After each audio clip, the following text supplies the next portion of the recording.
So Brad, reflecting on the last 20 years, what do you see as some of your significant milestones, particularly in relation to family businesses and family enterprises? 20 years has been a bit of a journey. I mean, obviously the first milestone, I think, was 20 years ago, being the first independent multifamily office in the country.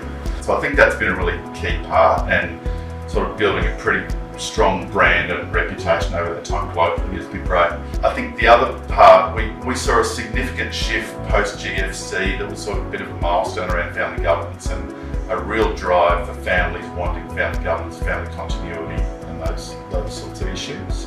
And probably the third was the FBA relationship. It has been instrumental for us. So 2017 that started, and that really sort of opened us up to a more broader national audience. So we know that family businesses have their own unique challenges and strengths. And what trends have you observed in the way they operate and evolve over the years?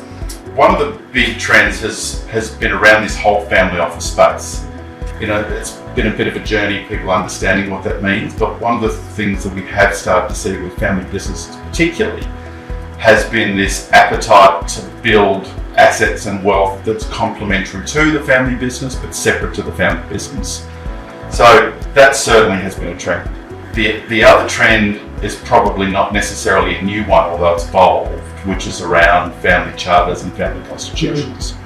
So, if you look at a lot of the recent FBA surveys over the last few years, we've sort of seen a gradual increase in the numbers of family charters and constitutions, which probably isn't telling the story, because I would have thought and probably hoped that those numbers would be higher.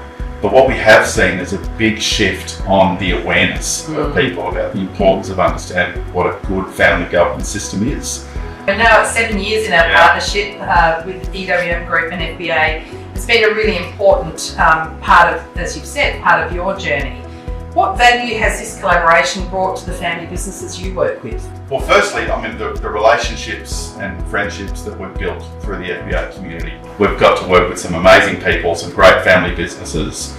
I think we've been able to add a fair bit of value from the perspective of educating and preparing families for their roles around succession, transition, preparation, legacy, and their whole family office needs. But I think probably goes more broadly than that. We've certainly seen through our networking community, quite separate to the FBA, I think there's been some real mutual benefit from the two groups. So the ability to be able to sort of introduce a few families who have been operating in that family business space that haven't really had an association with FBA in the past, to introduce them to that, so they finally realise that the challenge that they're facing, they're actually not alone. And there's a lot of family businesses who are going through the same things. So looking ahead, what opportunities or challenges do you see on the horizon for family businesses, and how is EWM Group preparing to support them over, say, the next decade? Yeah, well, I think it's going to be a pretty significant decade ahead. So what we do know, and this isn't news to anyone, we've begun a fairly substantial generational wealth transfer. It's $5 trillion that have been transferred. That's a lot of money. It's huge. And when you think about how that's going to happen, that's where the real challenges begin. So it's going from one generation to the next, but there's a process that it's got to go through, and then most of it's going to go from spouse to spouse before it gets to the next generation. So some of the stats are 2/3 of the nation's wealth that's going to be controlled by women in a short period of time. And then you've got 7 generations who all have their own unique traits, wants, drivers, communication styles. So families really need to be prepared for that, and that's going to be a big piece that's going to drive the next period. But that's only sort of telling part of the story. So for families and their advisors, the awareness piece is the first bit. Second bit, they need to be thinking about what are the risks and the assessment from their own family's perspective, and then have a really clear action plan. So they're going to be a lot of the drivers moving forward. For us, we're going to keep doing what we've been doing for the last 20 years. It's held us in pretty good stead.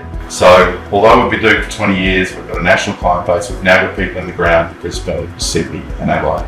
Fingers crossed we'll have some great announcements for Melbourne and Perth shortly. So those areas are really going to drive and support some of those changes that we're seeing. Education's key. So the Institute for Family Wealth, part of our subsidiary business, our education business, that's going to continue doing what it's doing and working with families on the education side. So there's a bit happening, but we'll keep doing what we've been doing for the last 20 years, and I think they'll hold us to a pretty good standard.